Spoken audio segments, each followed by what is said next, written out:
In this three-part program, Gold Star Mother Nadia McCaffrey talks about her three near-death experiences: the death of her son Patrick in Iraq, her efforts to help soldiers returning from combat, and answers questions about the near-death experience and the after effects of the near-death experience.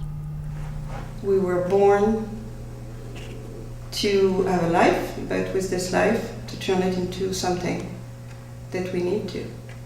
And I'm not saying something good or bad, it's our complete decision. And I don't think there is good and bad anyway. We make it. But it's up to us. I think we have the last say and doing in everything that we do, really. Our thoughts can be very positive and change the world if we would all be able to unite and send some loving thoughts. Imagine that. It's like the power of prayer, the power of meditation. It's a huge power. And no matter what happened to us, I think we still can be above everything. I'm never going to change that way, even if I lose everything again. I have lost everything. But what am I looking for? To complete my mission, to finish what I'm here to do.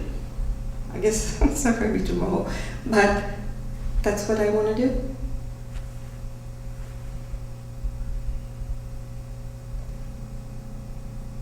John? Thank you, Nadia.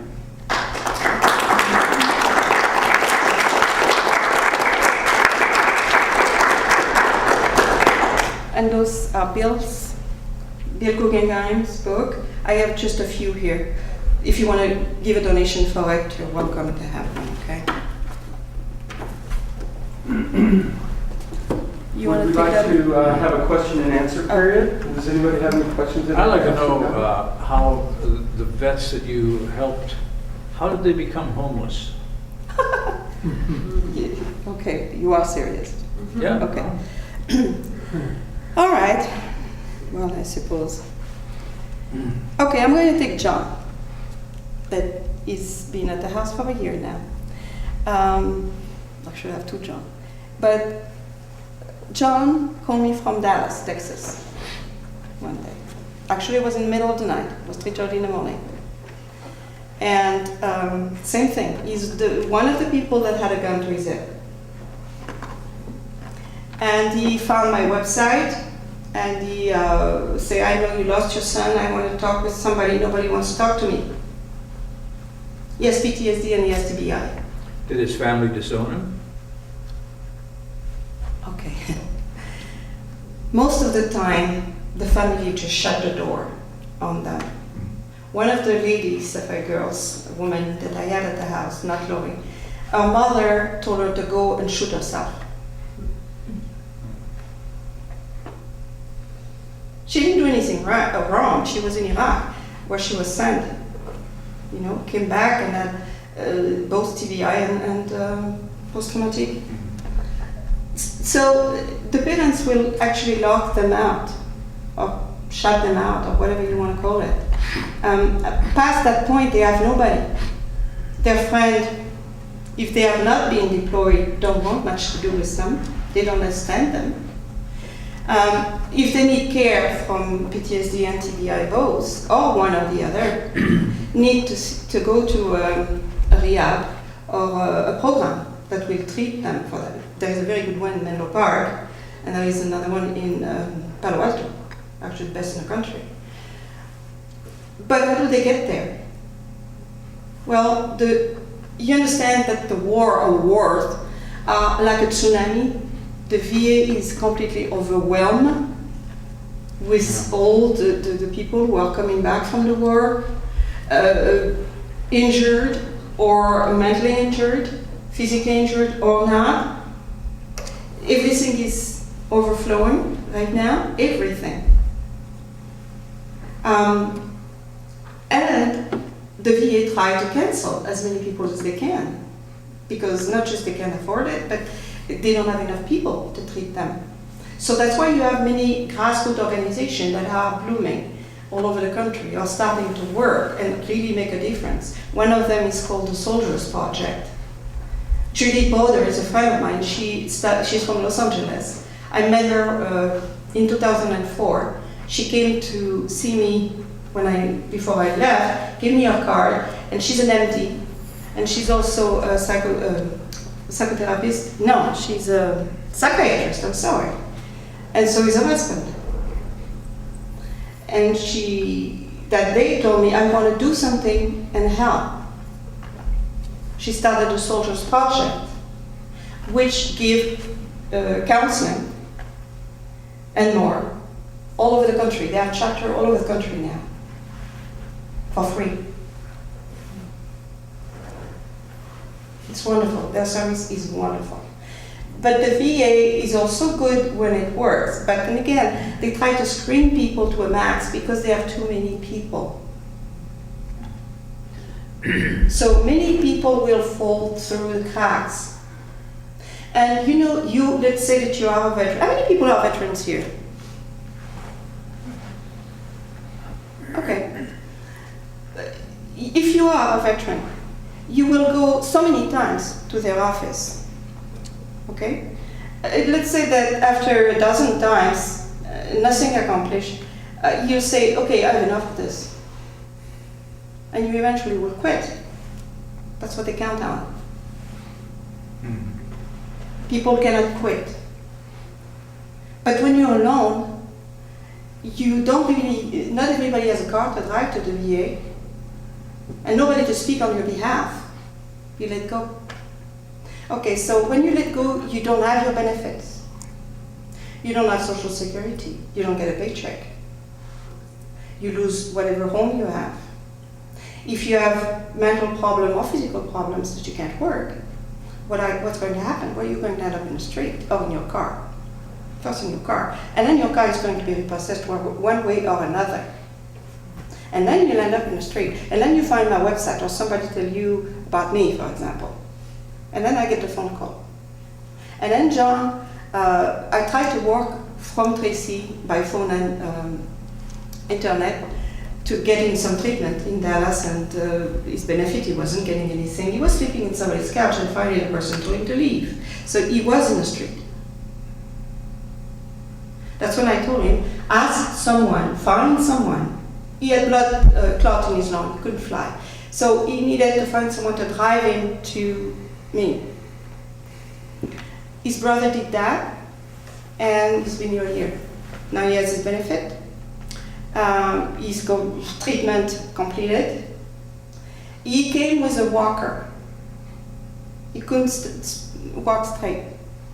Now his ego won't go through the door. I mean, yeah, he's fine. And he's an advocate for other veterans.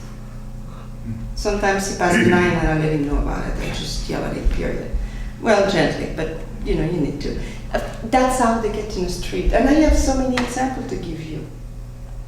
I have another friend of my son who just is never going to be well. Never again. He has what you call, on top of PTSD and everything else, survivor's guilt. Because he was there when my son was killed. And he was ejected from his Humvee. So he was bruised and he had more damage than people thought at the time. He can't work. He has flashback. He could not leave his house at first for a year. His wife is gone. But now he's receiving his benefits. So he's going to be okay that way. But he's never going to be okay as he was. Never. It's gone. He has a service dog, and the other day they threw him out of the DMV because he had a service dog with him. So I got on that one, I can tell you. Can we shift gears again? Mm-hmm. You mentioned when you were having your experience, when you were in the coma, when you were a child, and you said you had 2 episodes where you... She came twice, yeah. Okay. How did you transition from each episode to back to wherever you were in the coma? Into the body. You mean how did I left my body and went into that space? When you had your first experience, then you went back into your body. Yes. And were you aware that you were going back into Oh. your body? Yes. At that time as well. So it's painful every time that happens, I guess. Especially you don't want to do it. Yeah. You know, I don't know about, I know it was physically painful, but the huge pain came from, I didn't want to do it. I didn't want to go back in there. I didn't want to do this. And then when you went for the second time, how did you make it happen, or did she come to you? Same way. She came. Okay. She came. Okay. Yeah, she was there. Interesting. Yeah. You said that there were 2 life reviews of the Earth. Or the Yeah. world. And what was the positive life review? Because I think you've said in the past that what's taken place is sort of the negative aspect. What was the positive, that the route we could have gone?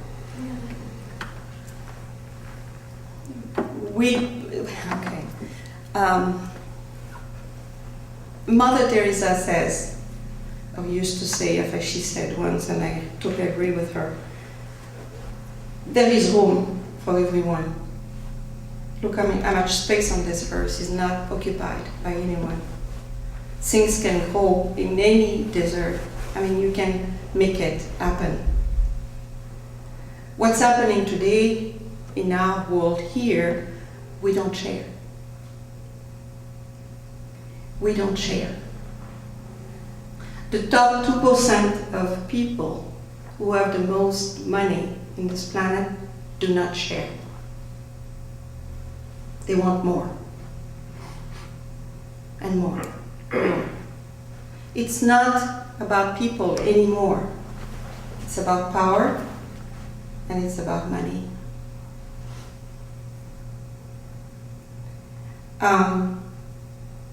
We have a choice. We could not let it happen, but we have.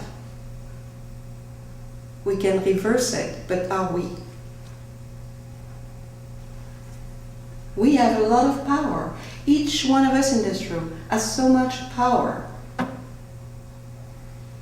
We can do almost anything. And this is part of healing, not just ourselves, but the planet, people. If we don't love each other enough to care for what happened to the next person, how, it's part of self-destructing.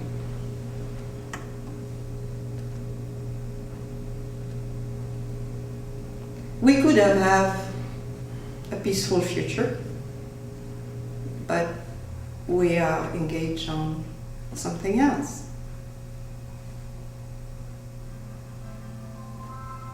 So I don't want to go too much into these because, yeah. Question, you know those things that, strange things that happened to you where you had like sparks, shooting out of your finger to the microwave? Yes. And other things like that. Could you talk a little bit about that? Because I've read that near-death experiences can come back with electromagnetic phenomena where they can't wear watches anymore. Can you speak? Oh, you watch stocks all the time? I have about 15 watches. Yeah. Forget it, I quit buying watches, yeah. Because you just don't wear them because they don't work, right? They don't stop working. Yeah. And computers. Everything, the house needs to be rewired right now. I'm not kidding you.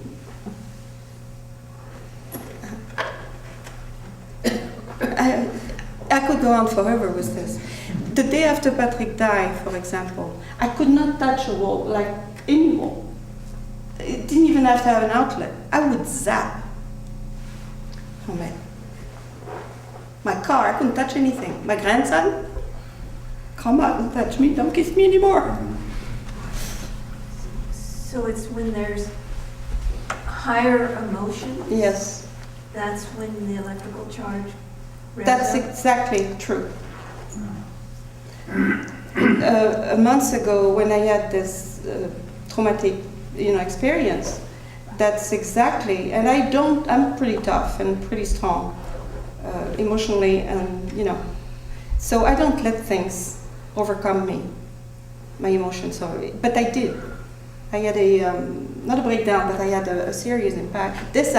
I was hurt. Okay, basically. And this is just when.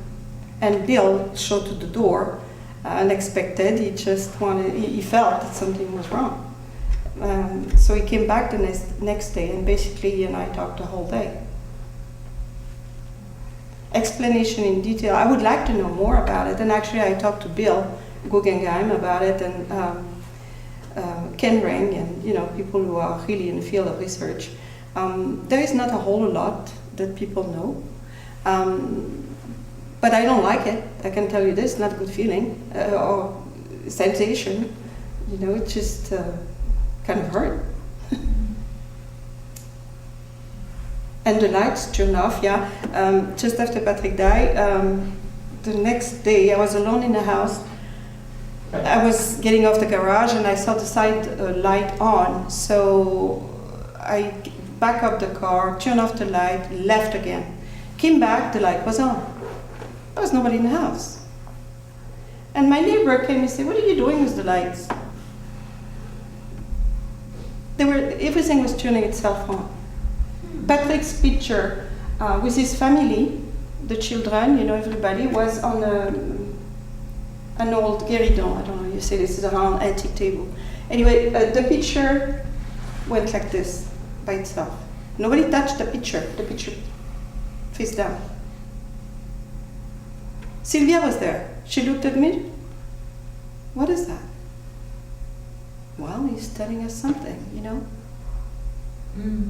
We need to go on. And again, it's a day or two after he died. We had a full house of people. Everywhere. And we were looking at pictures on the computer from Iraq.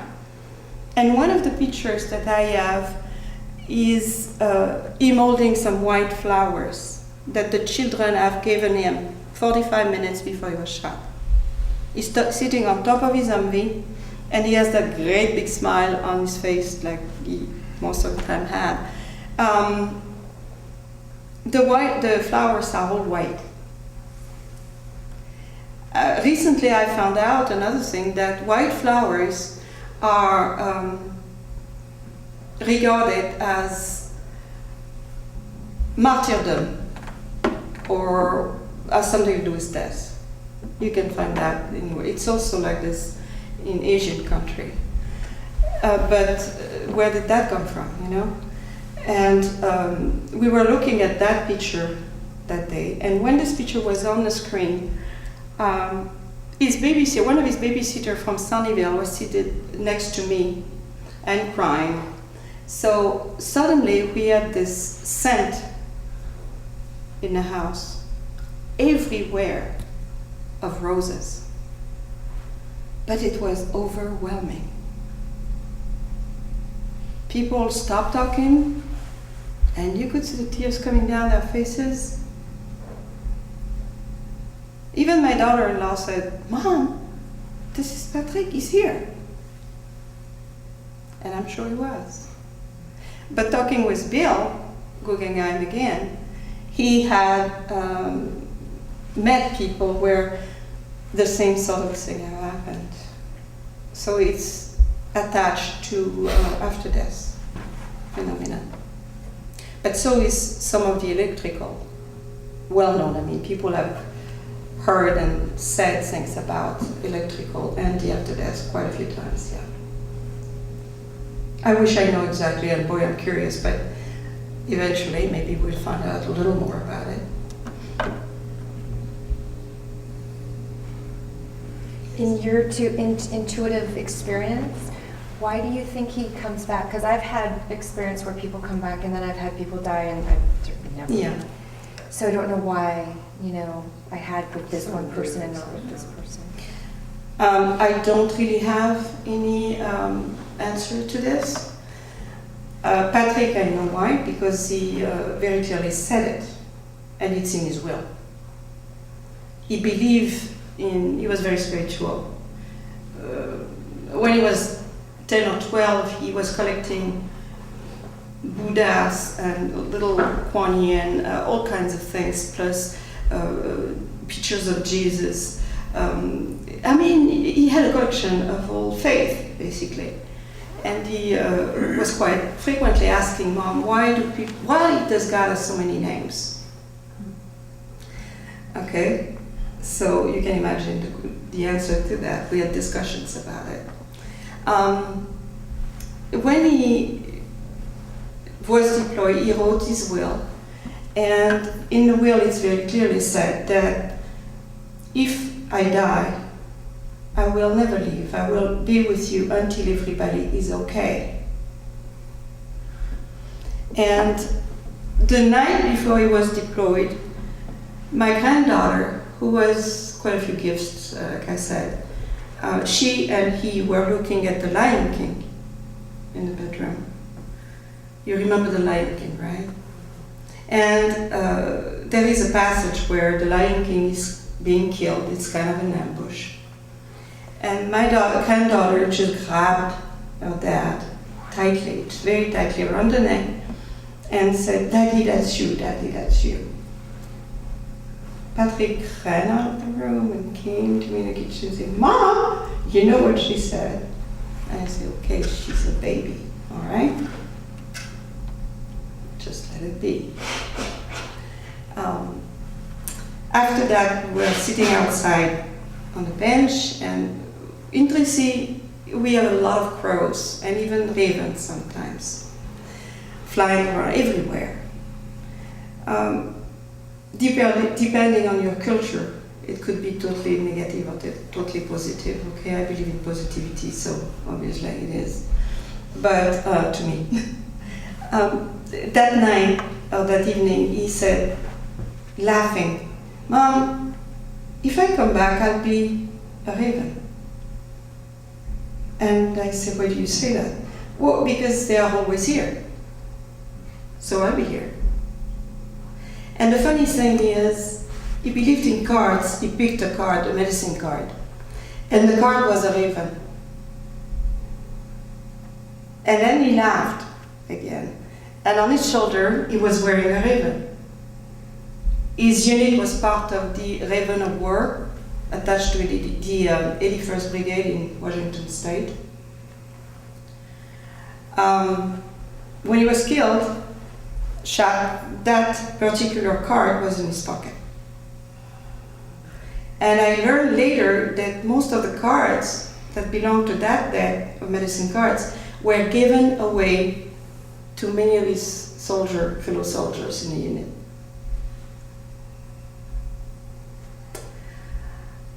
So yeah, I have reasons to believe that it's what he wanted, to be back and forth. But he's watching over us. And just the other day too, I got discouraged and kind of was asking for counseling. I could hear his voice, hear it, saying, "Mom, just stay here. Just stay here." 3 times.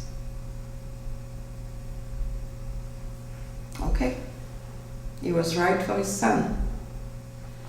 So I need to listen. But it's loving, it's comforting, it's powerful. So the afterlife, we know very little about it, but the little bit I know is hope. It's beautiful, it's peaceful, you can go on. It's fine. But we need to survive here. That is the tough part, I think. My 94-year-old mother has been seeing very clearly deceased members of her family, and I've been with her when she sees these things, and it's very clear from the expression on her face that she's seeing something, but I can't see them.